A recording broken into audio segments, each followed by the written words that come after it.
Hello everybody, my student number is 10506965. So I'm going to be presenting to you network address translation. Okay, so we are now going to have a brief introduction. The one main flaw of version 4 IP addressing is that the addresses are finite, yet the number of computers are increasing every day. IP version 6 was created to address this shortcoming. However, in IP version 4, there are some IP addresses that are not routable, meaning they cannot be used on the internet, such as 10.0.0.0 to 10.255.255.255 and 172.16.0.0 to 172 .31.255.255, as well as 192.168.0.0 to 192.168.255.25. So, to further alleviate the problem of finite IP addresses, network translation was created. This is how NAT works. Computers on a local area network, such as a small organization, can use these private addresses to communicate amongst themselves as long as they are behind a NAT router. But then obviously a need will arise where they'll need to communicate with the outside world via the internet. To enable communication, packets will leave a source with their internal non-routable IP address and go to the NAT router.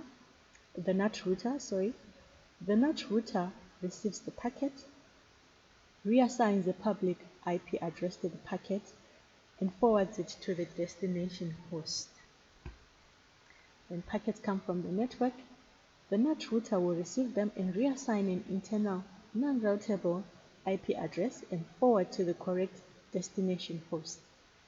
To ensure that packets are directed to the correct destinations, a NAT router uses a NAT translation table, IP, and port numbers. When a packet reaches the NAT router from the local area network, the router will make an entry of its IP address or subnet and then assigns it to a port number and forwards it to the internet. When packets come in from the internet, the NAT router will look up the destination IP and port number, index these details to the destination local area network host via the translation table. Okay.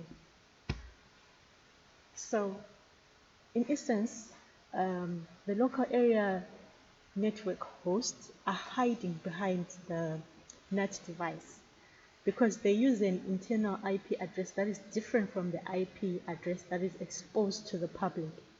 And when packets arrive or leave a NAT device via a NAT translation table,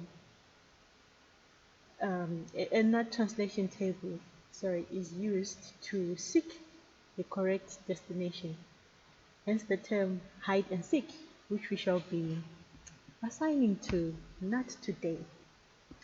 Okay, so now for the NAT demonstration, we're going to use Wireshark, and we are going to use a trace route request, which will be sent to a host on the internet. The difference in IP addresses should show the presence of NAT in the background. So now to our Kali, we are going to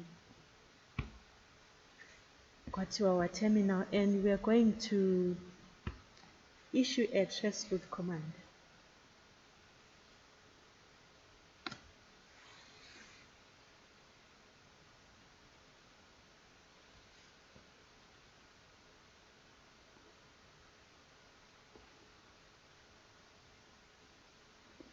Okay, these are the routers that our packet is going over as it goes around the network. The trace route command is issued in multiples of 3, hence you're seeing those 3 stars over there. Okay, so now we'll go onto our Wireshark capturing page. If you look at the captures, you see that our destination IP addresses will be changing. At some point, they'll be going to broadcasts.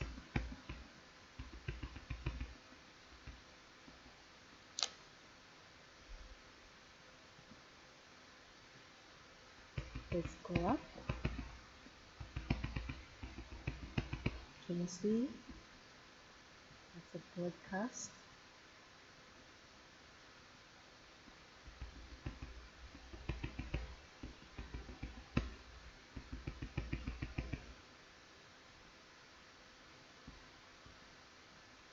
Can you see?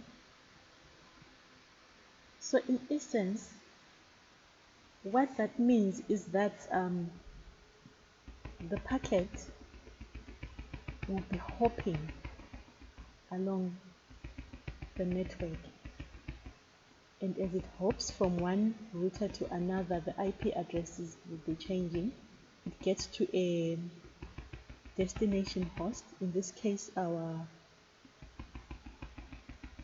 the one that we issued for our traceroute command, and if it finds it if it declines, what happens is the packet is sent to the rest of the network as a broadcast.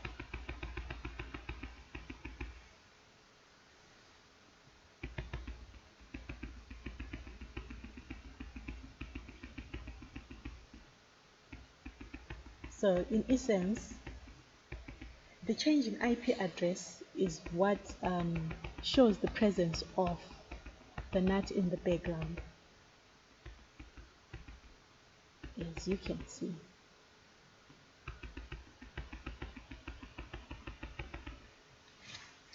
So thank you very much for listening to my presentation. Have a good day. Thank you.